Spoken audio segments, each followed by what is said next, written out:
ప్రజలందరి ప్రియతమ నాయకుడు దివంగత ముఖ్యమంత్రి వైఎస్ రాజశేఖర రెడ్డి గారి జయంతి. మరి అంతటి మహనీయుడి జయంతి జరపడం చాలా సంతోషం. ప్రతి ఒక్కరి గుండెల్లో శాశ్వతంగా అమరుడై ఉన్న వైఎస్ రాజశేఖర రెడ్డి గారికి ఇవాళ మేమందరం కూడా నివాళులు అర్పిస్తున్నాం.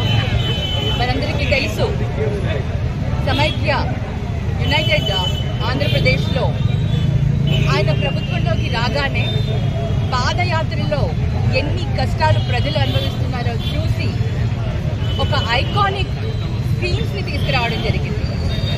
ఎవ్వరూ కూడా ఆలోచించినంత విధంగా ఆరోగ్యశ్రీ, అది అసలు ఆరోగ్యశ్రీ ఎవరు కూడా ఏ పొలిటీషియన్కి కూడా కట్టని ఒక ఆలోచన ఆయనలో వచ్చింది.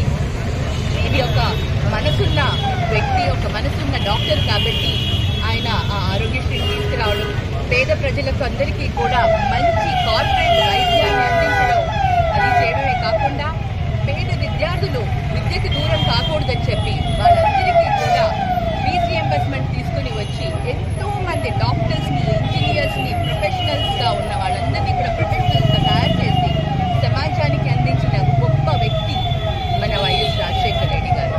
మరి అంతటి మహనీయుడు ఎప్పుడూ శాశ్వతంగా ప్రజల్లో ఉండిపోయాడు. అటువంటి ఒక గొప్ప లీడరు, ఒక మహానేత, అసలు ఆయన సంతానము మరి మనకు వైఎస్ జగన్మోహన్ రెడ్డి గారు ఆయన ఆశయాలకు ప్రాణం పోసుకొని అదేవిధంగా ఆయన కూడా ఎన్నో వినూత్నమైన ఇన్నోవేటివ్ స్కీమ్స్ తీసుకొని వచ్చి అమ్మ ఒడి అసలు ఎవరు ఊహించలేదు. ప్రతి తల్లికి కూడా ఒక ఎంకరేజింగ్గా ప్రతి పేద విద్యార్థి చదువుకునే విధంగా వాళ్ళని ఇన్స్పైర్ చేస్తూ వాళ్ళందరికీ కూడా విద్యను అందించిన వ్యక్తి మన వైఎస్ జగన్మోహన్ రెడ్డి గారు. మరి తండ్రిని మించిన తనయుడు కావాలని, పేద ప్రజలలో ఎప్పుడు ఉండాలని తండ్రి అడుగుజాడల్లో నడుస్తూ ముందుకు వెళ్తున్న జగన్మోహన్ రెడ్డి అన్న కూడా ఎప్పుడూ తండ్రి దేవుడి ఆశీస్సులు ఉంటాయి. మరి ఈరోజు చాలా సంతోషంగా ఉంది. అందరం కార్యకర్తలు అందరం కలిసి వైఎస్ రాజశేఖర రెడ్డి గారికి, దివంగత నేత వైఎస్ రాజశేఖర రెడ్డి గారికి నివాళులు అర్పించుకోవడం చాలా సంతోషంగా ఉంది.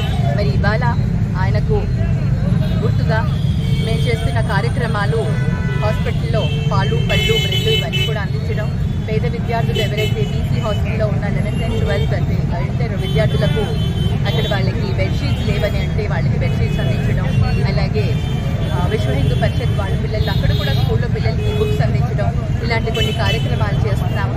రక్తదానం అవన్నీ కూడా డిస్ట్రిక్ట్లో అవుతున్నాయి కాబట్టి ఇక్కడ ఈ కార్యక్రమాలు చేపట్టాము.